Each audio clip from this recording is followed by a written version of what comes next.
Welcome to Straight Outta Health IT. Getting into health tech is rough, but here's an unfiltered dialogue of healthcare leaders and influencers covering a wide variety of issues affecting healthcare and the health tech industry. And now your host, Christopher Cunny.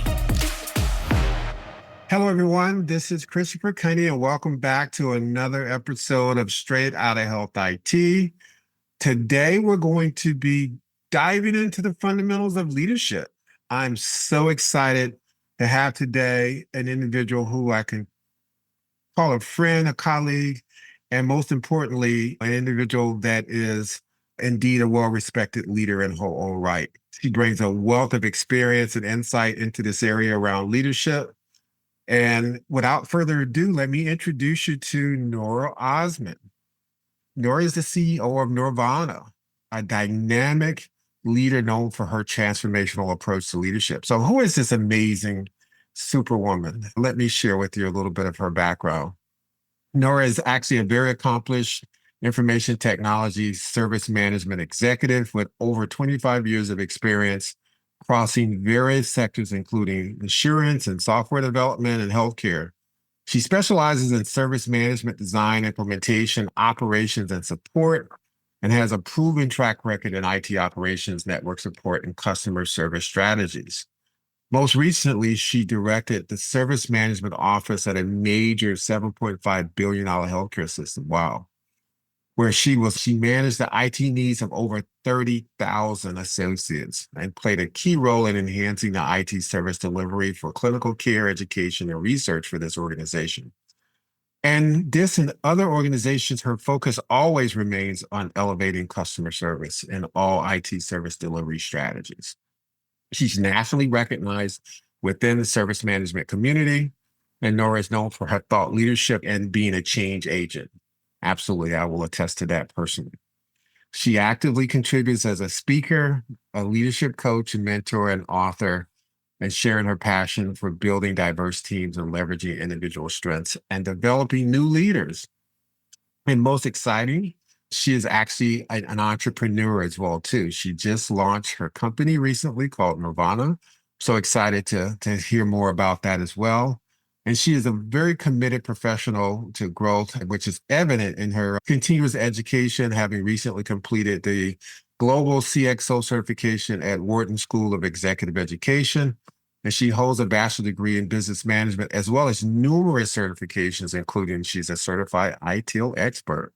Man, this woman has an amazing track record of being a senior leader, transformational leader, and now entrepreneur who's giving back to the community as a person who is providing mentoring and leadership coaching for the next generation of leaders. So without further ado, let me welcome to Straight Outta Health IT, Miss Nora Osman. Hi, Nora. Welcome. Hi, Chris. Thank you. That sounded really good. Even I want to meet Nora. Hey, the experience doesn't lie. You have an amazing track record, and you're, again, as I mentioned, well-respected individual in the leadership community. One of the things I always say on the program is that's your kind of written resume, right? That's the written documentation in terms of what you've experienced, but that doesn't tell the entire story of who Nora Osman actually is. So I want you to take a few minutes and share with the listeners your journey. What led you down this path into the leadership roles that you've taken on, and why you've now decided to venture out into the blue and become an entrepreneur and CEO of your own company. All right. That is a loaded ask. Yes, but I'm going to try to unpack that as best as I can. Sounds good. I think the curiosity factor that I've always had from the very beginning of my journey is really what unleashed opportunities for me. I didn't study technology. I was a business major. I took maybe one or two courses in MIT. Mm-hmm. Yes. And what was very obvious to me is I like to know how businesses run, and I asked hard questions, and I volunteer my time. Sure. And even in my first role in accounting, I kept asking questions that showed that I wanted to learn. Exactly. And Can you come with that growth mindset and the willingness to give your personal time? People take you under their wings and say, okay, let me show you. And they get excited at your excitement. Right. Like a long story short, my first role was pivotal in getting me into technology. Mm-hmm. I left the accounting activities and was in charge of the full stack of IT by the time I left that organization. I was running the technology operations team. Okay. And that was a great bedrock of experience, learning about PCs, learning about networks, patch panels, learning how to install software, tinker with hardware, mainframe. Oh, dear Lord. Anyway, I know I'm dating myself. Right. Yeah. Yeah. Those of us who come from the mainframe days, right? Yes, those who know. Exactly. It was really a springboard for me. Right. And even the next role, going into software development and understanding enterprise management and how to present in front of a large audience, how to get a handshake with leaders and technologists around the need to do better. Sure. That led to me taking on my first role. I was recruited out of that software development company into my first role running a help desk. Mm-hmm. And those who know. If you Yes. run an operation like a service desk or a help desk, that is absolutely the core area where the rubber meets the road, and you mix technology and people and passions That's and right. good days and bad days and That's all right. that. So I Problem learned solving, how to manage customers, all of that. I actually cut my teeth on. One of my first jobs was being a help desk resources at Hewlett Packard, and ultimately became a manager in the help desk and a director, et cetera. So yeah, I would not change that experience for anything in the world. And just learning that whole process of troubleshooting and supporting customers and diffusing people who are upset, and ultimately partnering with other help desk professionals to help solve problems. It's a great experience if those who have yes. through that journey. And, Yeah, and for me, that was one of the core foundational times because it was where I learned about the moment of truth. exactly. When you are on the phone as a customer with a specialist, that's a moment of truth. You can solve their problem, you can be their hero, or you could completely be a zero. That's right. And they don't care that you don't have access to everything and that you were not trained or that you weren't given rights. All they care is their problem was not solved or they have to endure more transfers and more complexity. Exactly. So figuring out how to make that an opportunity to be a hero. And it doesn't matter what level you are at, is figuring out the ways to empower yourself and empower others around you to really give that wow experience to the customer, to take them to a place of happiness Absolutely. where they leave smiling. That was a key element of my success, a building block for me. That's And great. so from there, I've taken on other roles as a director, senior director, taking on other portfolios in service automation, orchestration, process, having all the governance teams under my portfolio, having the communications, having the relationship management, and learning how to then make technology an enabler because you can only do so much with manual means. At That's right. some the scalability factor and the consistency and the accuracy is not going to be there. So Exactly. that is where understanding the people, the process, and the technology piece, the marriage between these three, Absolutely. becomes very important for the stability and the success of an operation. And I'm glad you said something real key there, is that the technology is the enabler, right? There still is the other two components that are equally important that leverages technology in order to meet the needs of the organization. And that is the people and the technology and the process piece as well. So Yeah, if you think about those three, people is 50% of that that's right. portfolio. Exactly. Process is maybe 30%. Technology is really not more than 20%. That's right. And You're leading with technology as the solution, it's really going to be an obstacle for you to absolutely. out That's ahead. right. And a lot of the success and failure of a project is not necessarily because of the technology, it's because of the people. right? And the process is not being clearly defined, Exactly. not being motivated or encouraged to be successful in that endeavor. No, that's wonderful. You've taken on a wide variety of roles, and you've worked at the very big firing lines of customer support and customer relationship management, which is key. And the thing I think is interesting about being in those roles, working in a service desk or a help desk, is every call that you get is a call because of a challenge or a problem someone has, right? And so it's always about how do you solve the next issue? How do you improve that customer situation and make their lives better? And with Yes. that, you grow as a leader too. So I wanted to transition into this whole concept that we're here to talk about today. And that is the ABCs of leadership. A being authentic, B being and exhibiting boldness, and C having compassion as well. And I want to really peel back the onion on each one of these and give you an opportunity to share your thoughts and insights on it. So let's start at the top. Let's start with A. Give us your thoughts and opinions about authenticity. Yeah. So a lot of people talk about leadership. It's such a heavy topic these days. It's everywhere. And there's Yes. so many different definitions. One of my favorite definitions is the John C. Maxwell definition. Leadership is influence. Hmm. And I agree with that. Right. To be a leader, people have to follow you. And how do you get people to follow you? You have to influence them. I Exactly. don't believe in manipulating people. I believe in leading them. You can't control their minds. You can influence their Right. minds. And in order to do that, they have to feel compelled to follow you. And what compels people to follow you? Trust, feeling inspired, Exactly. feeling that there's something good that you stand for. Right. And to do that, they have to get to know you on a deeper level. So to me, authenticity, the A of the ABCs, is so fundamental to building the leadership character, to building the leadership persona, to having gravitas, to having executive leadership later on. If you don't have that authenticity, if you're not showing up as who you are authentically, Right.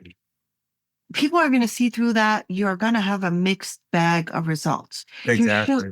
going to get people naturally subscribing to your vision Yeah. and following that mission consistently.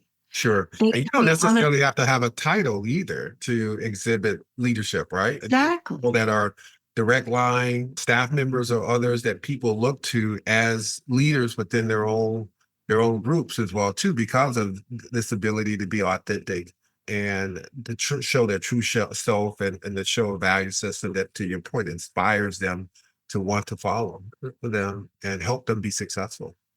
Exactly. And so character and seeing a person's character and having witnessed them in vulnerable situations and seeing them in their struggles and knowing that they don't have everything figured out, that they're Sure. doing their best and they come with all of themselves to the table. They're not hiding a portion. They're not one person at home and one person in the office. They're consistent.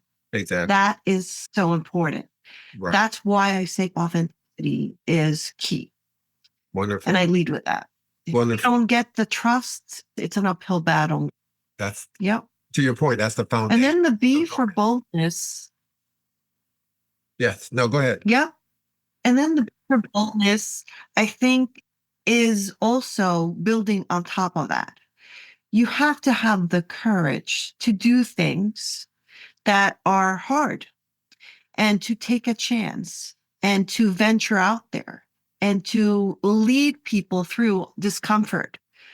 And that requires a level of risk taking. Sure. And so sometimes that is scary to a lot of people.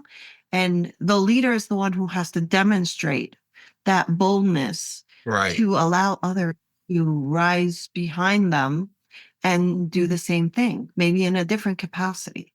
But if they're constantly shying away from the risk or to do things that are difficult, then it's going to be hard for them to get others to do difficult things or take chances or to be bold in their execution as well. Sure.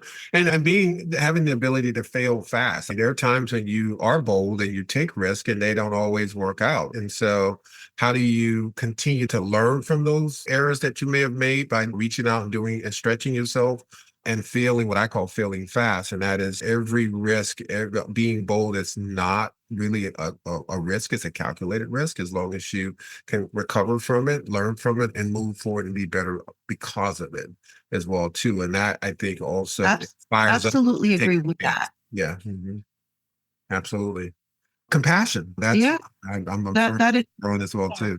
Yes, go for it. so a lot of people will debate this. The compassion piece, there was this old-fashioned mindset that you have to be stoic, you have to be fearless, don't show vulnerability. Right, And I think that is the opposite of what needs to happen. People need to relate to you and right, they need to know that you are in the corner and that you have their back. And exactly. and when somebody's having a bad day or that they're having struggles or they're failing, they need to know that you have the level of empathy and compassion Mhm. to be trustworthy so that they share with you their concerns and you can help them solve problems and they don't feel that they have to have their guard up. So Absolutely. compassion allows people to feel that they're in a psychologically safe environment. They show up whether they're having a bad day or they just failed at a project or they don't understand something or they are questioning or even challenging Mhm. something, that they're not going to be ostracized, Exactly. that your deficiencies are going to be met with a different mindset and compassionate behavior. You're not going to be measured by what you don't know or your last transaction. That's right. There's a well compassion for you as a human being. And when we treat each other with compassion, we bring out the best in each other. Absolutely. And I think that's really a servant-minded leadership perspective you take on as well. The job of the leader is to actually inspire, remove obstacles, encourage, mentor, educate, and help people when they do make mistakes or fall short. It's not to be punitive. It's not to try to intimidate. It is to literally inspire and encourage individuals to be the best version of themselves, and compassion, to your point, is a foundational component of that. If you don't care about individuals' success, then how can you exude any level of compassion and support for that individual? Because we all make mistakes, we all fall short, we all have to learn how to do things better than we started. It's like riding a bike. You don't know how to, you're going to fall a couple of times before you finally get the hang of it, and then once you do, it becomes an exhilarating experience, right? That you're taking risk and trying different things on your bike and things of that nature. But you are going to go through that beginning phases of fear and apprehension and falling and making mistakes. And as a parent, you pick your kid up, you dust them off, you encourage them to get back on that bike and ride it. And that's the same role I think leaders should be taking in the ABCs that you've articulated. Yeah, and you used a really good analogy, parenthood. Mhm. Think about how compassionate parents have to be. They're the first leaders that we follow as human beings. Yes, Think about that. that's right. We follow their lead, we take our instructions, they model good behavior, and they're giving us feedback on a continuous basis so that we can grow. Leaders have the same responsibility. Not saying that these are their children, but they should care about them almost as family members. They should care about individual success and team success. And with compassion comes clarity. So you have to be able to be clear and kind with Exactly. people, having the hard conversations with them. And if you've built enough trust and they know that you're authentically in their corner, Right. then that bold move to have a hard conversation is well received and it's treated very differently than if you don't have the other elements. Absolutely. And the reality of it too, as a leader, sometimes you, to your point, have to make hard decisions. Some of those decisions may require you to return people to the community, is what I call it, which means their services may no longer be needed in that organization. And they may need to find something that better fits their skills and capabilities. It is how do you do that also in a way that's compassionate, authentic, and helping that person to be set up for success for the next thing they do in their lives as well too. It's not admitting that someone has failed. It just means that this wasn't the right fit for you. And so let's find the right thing for you to be successful at. And that might mean taking on a new role in the organization. That might mean going to a new organization in general, but I can help you through that process and be compassionate in that transition as well. Exactly. Yeah. So give me some examples that you may have experienced personally where you've applied the ABCs in your journey, or you've seen it applied in leadership that has mentored, coached, or you've been engaged in some way. I think if we go back to the beginning of the pandemic, that strikes me as one of the most telltale signs Exactly. of having to be tested for authenticity Yes. Oh at my the organization level yes. and the individual level. Think about all of us as leaders. Right.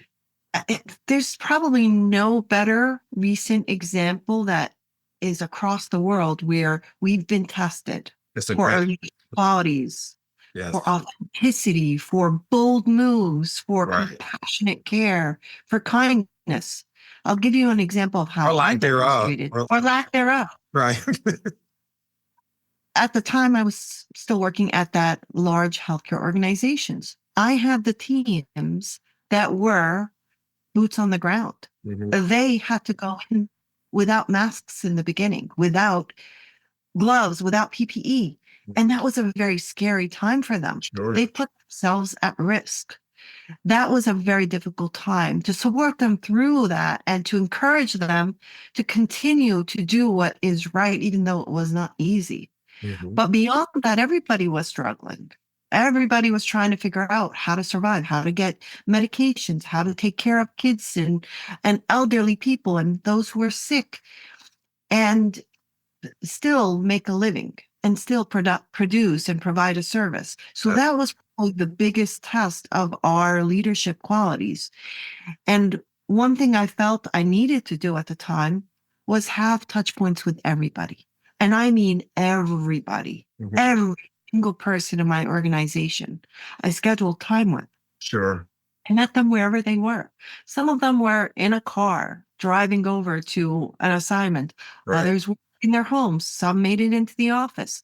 I scheduled time with every single person to ask how they were doing, to That's spend great. time and understand where their struggles are, what their obstacles were, what their mental health looks like, where their family work-life balance is, and how to help them through this and share some of my stories and my battles because I wanted them to know I was struggling too.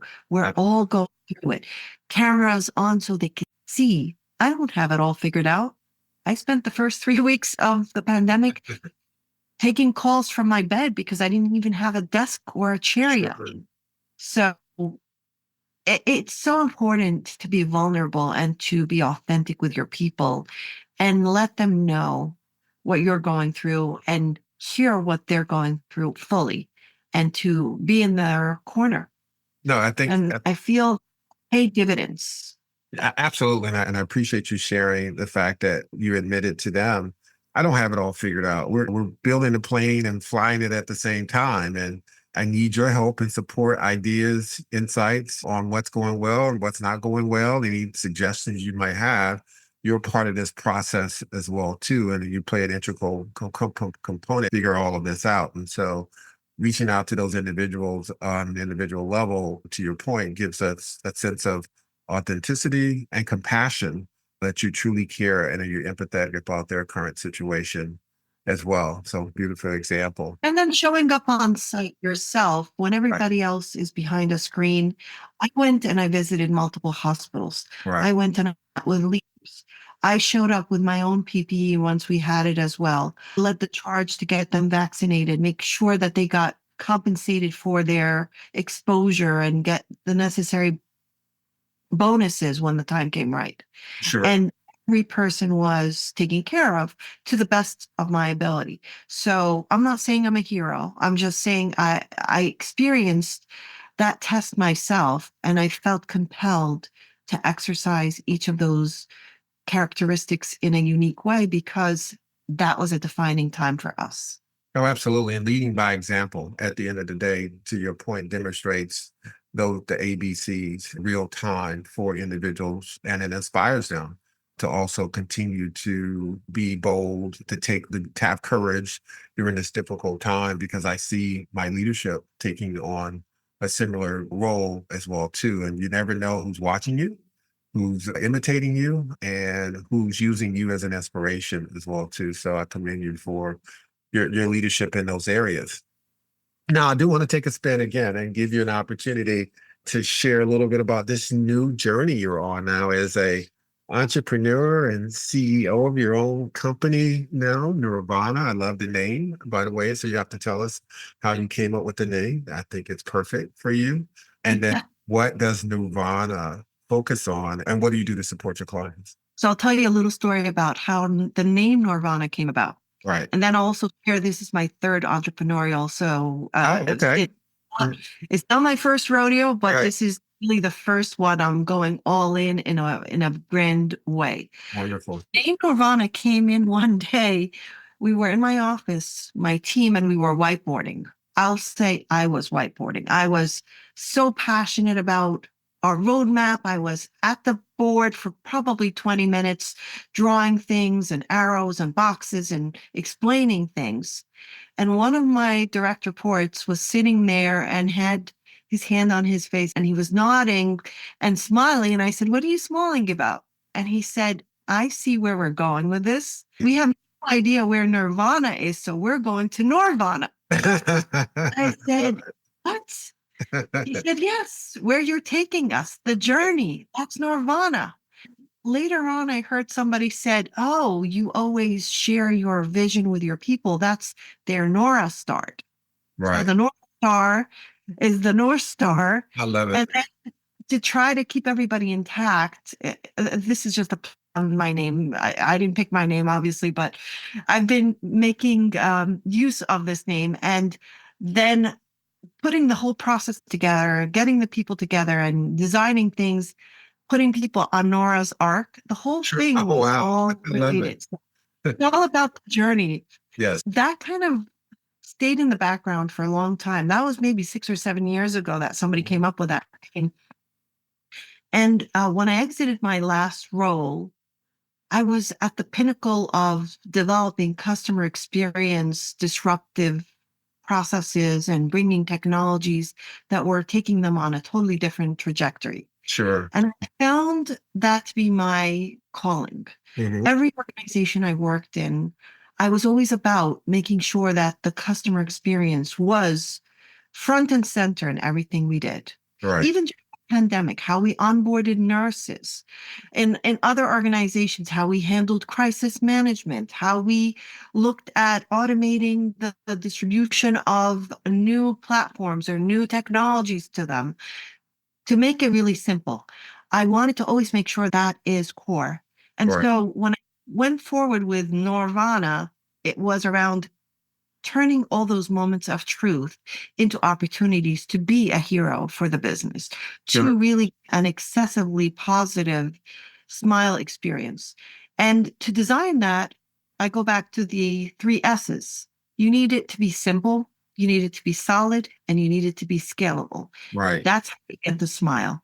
So when I make my pitch, my 30-second elevator pitch, it's really about a moment instead of a zero moment. Because at the end of the day, we're all customers.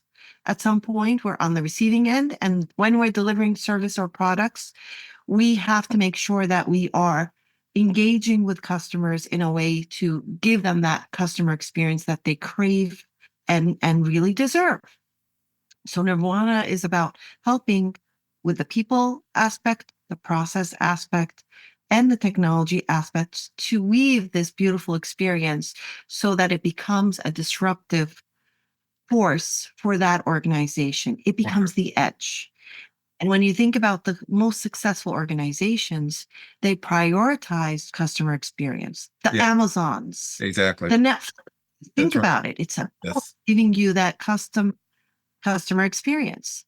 And so my goal is to help as many organizations as possible, getting them to that space where they've really gotten an edge and they now reap the rewards of all that progress.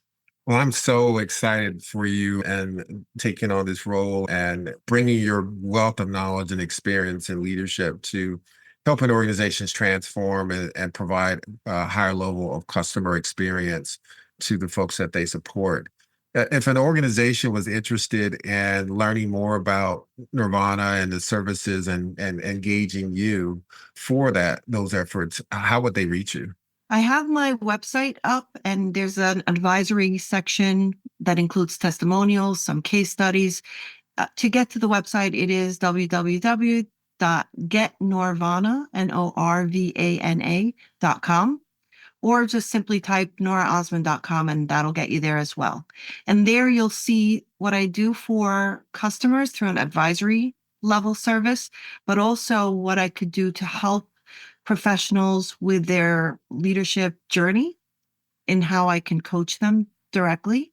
And in other places where I can help bring leadership focus through inspiration, through speaking engagements, or even writing engagements. Those are three areas where I am happy to deliver a service, and it's all spelled out through the website as well. Sounds great. Well, you got it, listeners. For those of you who want to transform your customer experience to one to a higher level, who better to do that than the queen of customer experience, Miss Nora Osman, the CEO of Norvana. Nora, I'm going to give you the last word and ask you to share any final words of wisdom you would offer to our listeners on strategies for exhibiting a higher level of leadership within the organizations they're a part of. Well, I think everybody can be a leader whether they have a title or not. Even if you just simply apply the ABCs of leadership to your own journey, that is a great place to start. But the one piece of advice that I give to people all the time is have a learning mindset. Look, listen, learn. Absolutely. Think about being a sponge for content. And there's a wealth of knowledge on every possible topic out there. And especially with AI now and Chat GPT, the genie's out of the bottle. You can basically get assistance and information and knowledge on any topic. Mhm. So think about how you can apply that to build new superpowers, Exactly. empower yourself. You're going to launch yourself into so many different spaces that were harder to get to before. So think about how learning is foundational to your success, the ABCs, and try to go on that path that looks harder versus the path that is simple and easy. Because I guarantee you, it'll be much more rewarding. And when you do the things that are harder and that scare you a little bit, that's when you're going to grow. That's when you're going to get the most experience and gratification out of it. Wonderful. Well, we'll leave it at that. Thank you so much, Nora Osman, for taking Thank time. you for having me. You're welcome to share those wonderful insights on the ABCs of leadership. And I wish you continued success in this a new venture that you've taken on. I have no doubt that we'll have you back on the show. You'll be sharing additional insights on your journey as well too. So you are always welcome here as a guest on Straight Outta Health IT. And for those who are listening in now, please take advantage of this wonderful woman's experience and insights. So don't delay. Pick up your laptop, phone, whatever. Reach out to her today and connect with her as soon as you can. She's an amazing resource. Well, that's it, people. Thank you again for taking time out of your extremely busy schedules to tune in and listen to another episode of Straight Outta Health IT. If you found some real value in this conversation today, I always ask you that let's make this episode go viral. So share this with a friend, family member, colleague, enemy, anyone you think who can grow and benefit from this conversation. It is definitely a blessing for them as well. So again, thank you for your continued support. Your comments and feedback are always welcome. And until next time, take care and God bless. See you on the other side. Bye.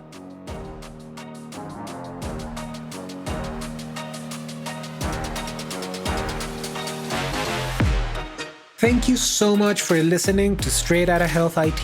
We hope you enjoyed today's guest. For more unfiltered dialogue of healthcare leaders and influencers, be sure to tune in next week. For the show notes, transcripts, and resources, please visit Apple Podcasts, Spotify, or your favorite streaming platform. We invite you to give us feedback by reaching out to Christopher Cunny on LinkedIn, just searching for Straight Outta Health IT, and you'll find us. We are constantly having live discussions about diverse topics in the industry.